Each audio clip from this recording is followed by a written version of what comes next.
Salut à tous, c'est Jay, très content de vous parler aujourd'hui. Bienvenue dans ma première vidéo officielle. Bien entendu, j'ai déjà fait une vidéo d'introduction que je t'invite à aller voir en cliquant juste ici si tu ne l'as pas vue. J'essaie de faire quelque chose de sympa pour me présenter. Quoi qu'il en soit, c'est néanmoins la première vidéo d'une longue playlist appelée Training Day, où à chaque vidéo, je vais te présenter différentes façons, différentes techniques de s'entraîner avec ou sans matériel, avec ou sans partenaire, etc.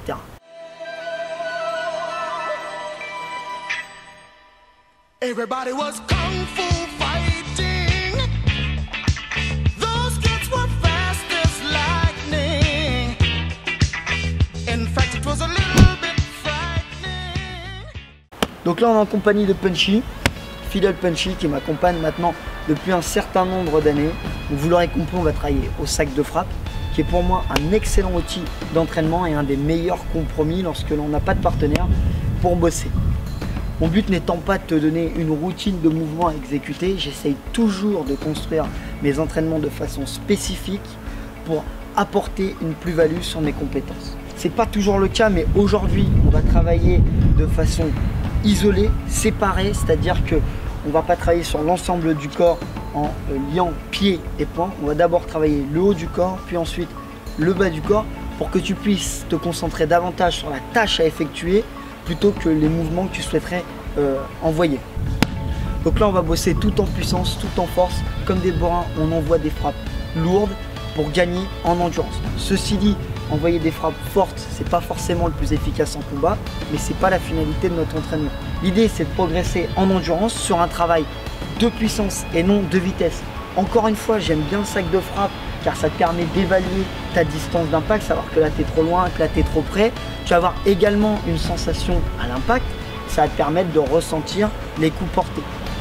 Je t'embête pas plus longtemps avec mon blabla, on commence tout de suite l'énoncé.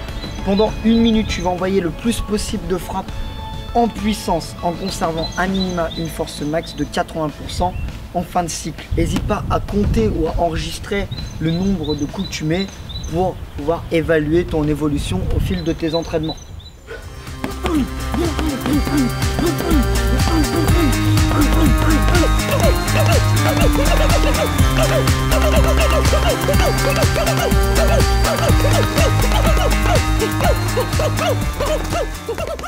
À l'issue de cette minute, tu prends également 1 minute de repos en étant actif. Tu sautilles, tu mets quelques coups beaucoup plus légers, tu les poses juste. Ou si tu es vraiment cramé, bah, tu essayes juste, tu changes de garde, mais tu n'es pas statique complètement. Okay, tu essayes de garder un petit rythme.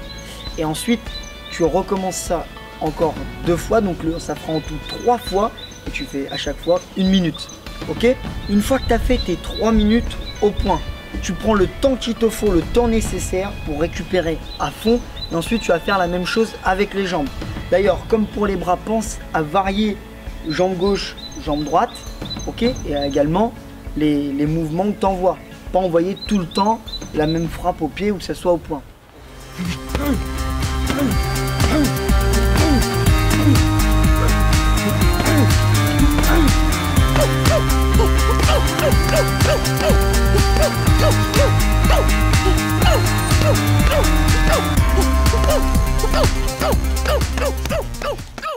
Maintenant, on a fini les 3 temps d'1 minute aux jambes. On récupère encore une fois à fond le temps nécessaire. Donc là, on est posé, on récupère. Et ensuite, on va faire la même chose sur l'ensemble du corps cette fois-ci. Donc là, tu vas te rendre compte que c'est légèrement plus compliqué parce que tu vas davantage te concentrer sur les types de mouvements où un coup, j'envoie mon bras, un coup, j'envoie ma jambe.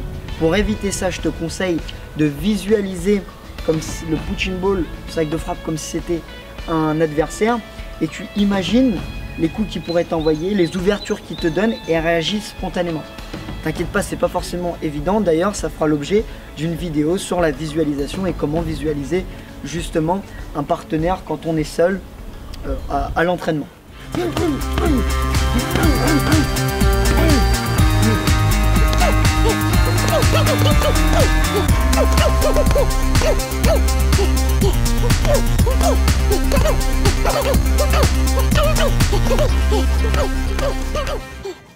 Et voilà, c'est la fin de la vidéo.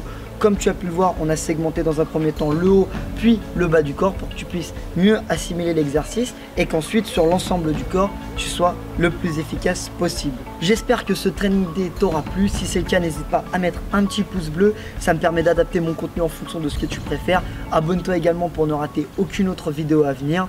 Moi je te dis à la prochaine et surtout n'oublie pas que ce que tu es aujourd'hui n'est pas une fatalité. Sois celui que tu veux être, deviens meilleur.